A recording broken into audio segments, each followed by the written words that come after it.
السلام عليكم ورحمة الله وبركاته. اليوم راح نتكلم عن 7 مستحيلات الموجودة في دين الشيعة. يعني في ملايين المستحيلات أو عند معممين الشيعة، مستحيلات في صفات معممين الشيعة مستحيل نلقاها فيهم.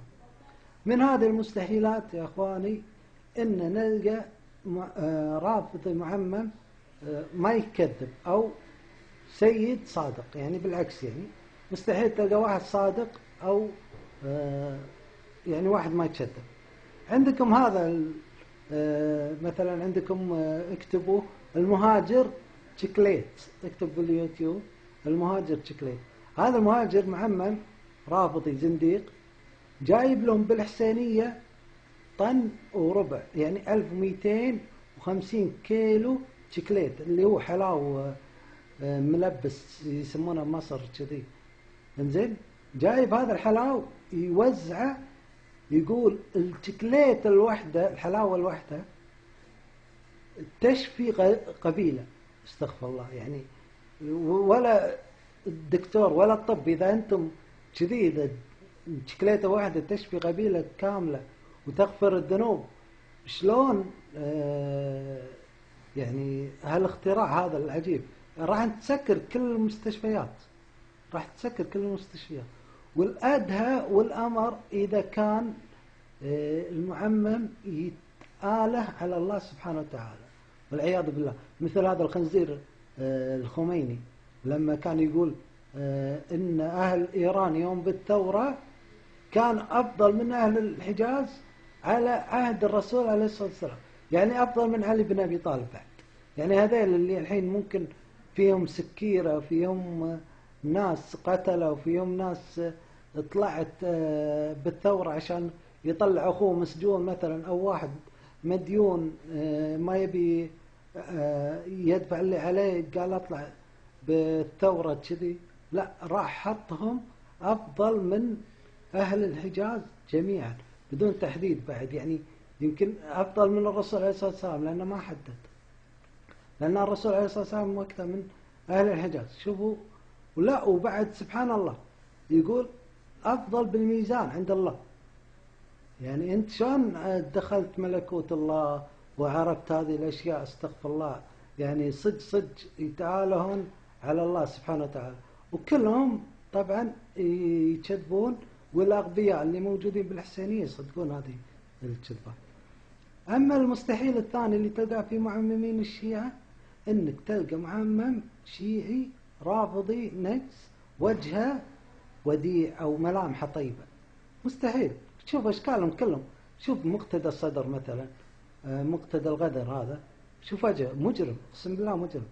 يعني واحد مكسر أسنانه وأسنانه صفرة وكذي، ولا هذا نصر اللات اللي كل كلامه غا أمريكا وما أدري شلون، يعني استغفر الله، حتى الله مبتليهم.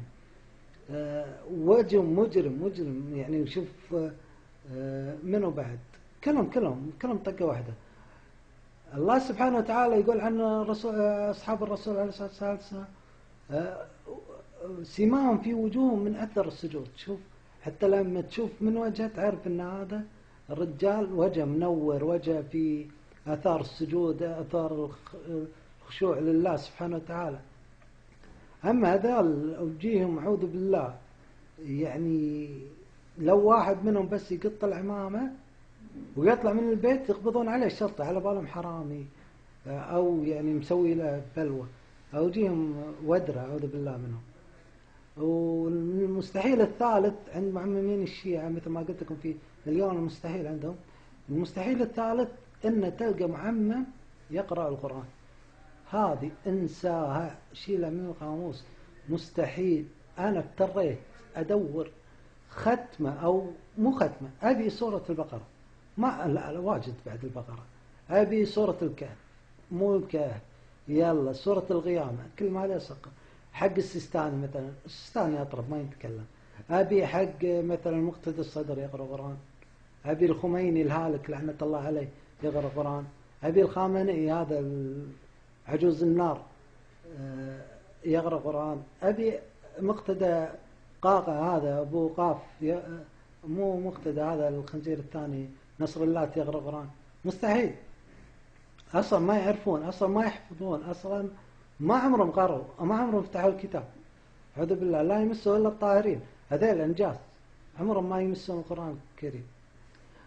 والمستحيل الرابع معمم يقول نصائح ويرشد للإصلاح. يعني شوفوا، أبي معمم يقول نصائح ويرشد للإصلاح، هذه مستحيل، والله مستحيل. كل ما تدخل تلقى واحد يدعو للفتنة والفساد، مثلا يقول المتعة، تعالوا تمتعوا، لعن الله متجنب المتعة. يقول هذا المعمم الزنديق، نسيت اسمه لعنة الله عليه، بحريني، يقول المتمتعة كل قطرة بجسمها، شوف القطرة الواحدة فيها 70,000 ملك يستغفرون له، قطرة اللي اغتسل من المتعة، استغفر الله. وإذا واحد تجنبها يلعن على كل قطرة يلعن 70,000 ملك، استغفر الله. يعني يدعون للفساد، بس دور الفساد. مثلا ما قال لك متجنب الصلاة في النار، ما قال لك متجنب الزكاة في النار، ما قال لك يعني اللي ما يصوم في النار، لا. وإذا جاء على الصيام والصلاة قال لك إذا ما تبي تصوم عادي، وروح طقلك فرة 50 كيلو 25 كيلو كل شوي ينقص، افطر وروح تغدى وتعال. وين قاعدين؟ يروح يفطر، يروح من منطقة جنب منطقتهم ويقول أنا خلاص أنا مسافر، أنا ما راح آكل، ويقول له قزرها الشهر كله افطر بين هذا.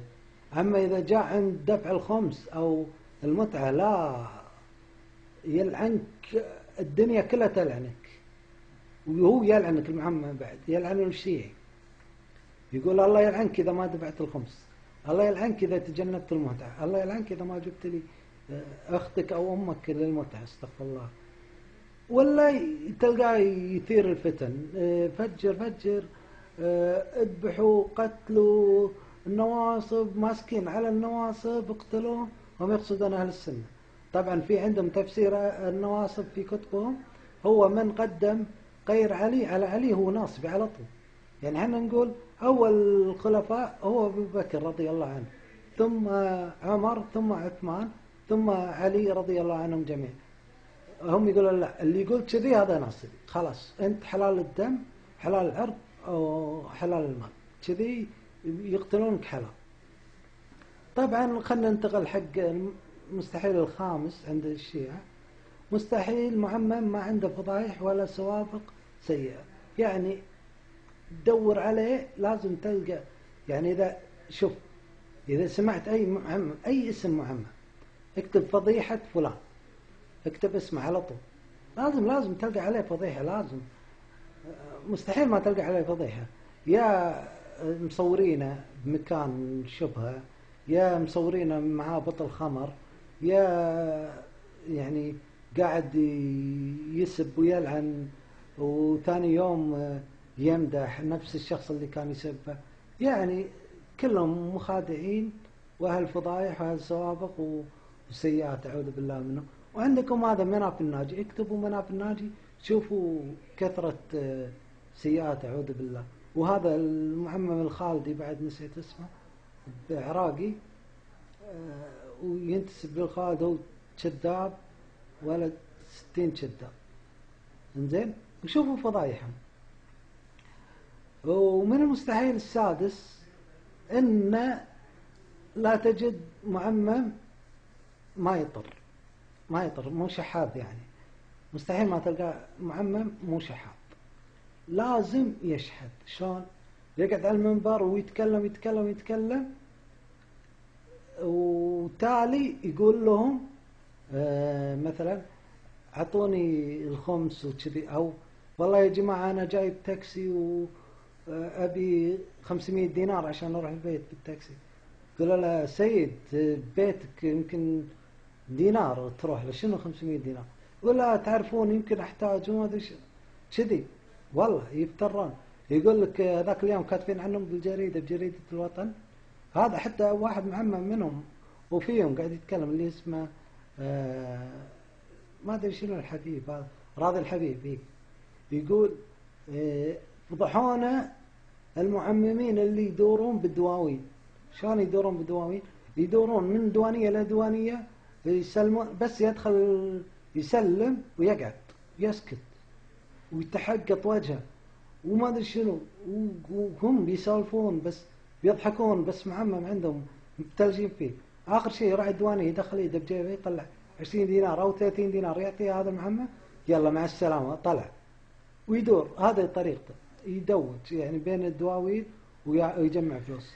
ونفس الوقت مستحيل تلقى معمم يدعو لله بدون مقابل، يعني حتى هم يروحون للحسينيه هم يسمونها دعوة لله بس هي دعوة للشيطان، زين بلاش. يجيك يعني تقول له تعال السيد اليوم نبي نلطم، عندنا لطميات. يقول كي والله اللطمية الواحدة نفس الطقاقة بالضبط. شفت الطقاقة شلون تقول السبع أغاني ب150 دينار، هو كذي السبع أغاني ب2000 دينار كذي، أو السبع لطميات ب2000 دينار كذي. يحدد أسعاره مثل الفنانات هذا أو الراقصات كذي، زين. المستحيل السابع، وهذا أنا خليت السابع علشان هي الطامة الكبرى. المستحيل السابع أنك تلقى معمم يصعد على المنبر ويدعو توحيد الله سبحانه وتعالى، يفرد الله بالدعوة. مثلا يقول يا الله يا رب يا رب العالمين، مستحيل. يا حي يا قيوم، مستحيل مستحيل مستحيل، انسى انسى بس خلاص انسى انسى انسى. يا تلقاه يقول لك روح للقبر الفلاني او اسجد شلون هذا عندهم معمم مهاجر اكتبوا بجوجل السجود الى الزهراء. شنو يقول؟ اسجد 570 مرة وقول سجودك يا زهراء أغيثيني، استغفر الله. الله سبحانه وتعالى يقول إياك نعبد وإياك نستعين، هذا لا، هذا 570 مرة، يعني شيء حتى الرافضي بعد هذه 570 سجدة بيطيح ينصر على طول يموت.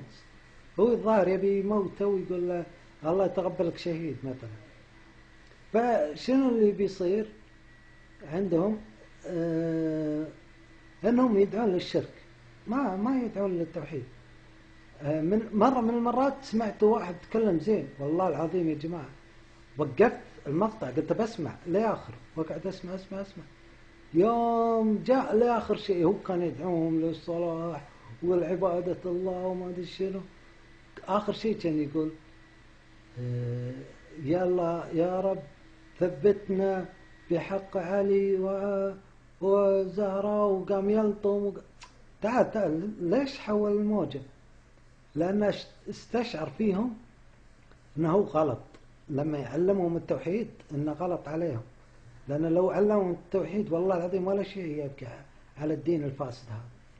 ودينهم كله خرابيط لعب واستغفر الله، وفيهم المستحيلات اللي تعد وتخربط فيها، يعني واجد عندهم مستحيلات. فهذا حبيت اختصرها ب7 مستحيلات من المستحيلات اللي نلقاها في معممين الشيعة. وإن شاء الله نكون في تسجيل ثاني. أنا خفت أطول عليكم بعد، واستودعكم الله الذي لا تضيع ودائعه، وأسأل الله أن يعيننا على كشف فضايح الرافضة الخنازير. وتابعونا أخواني على القناة وضيفوها اللي ما ضافها.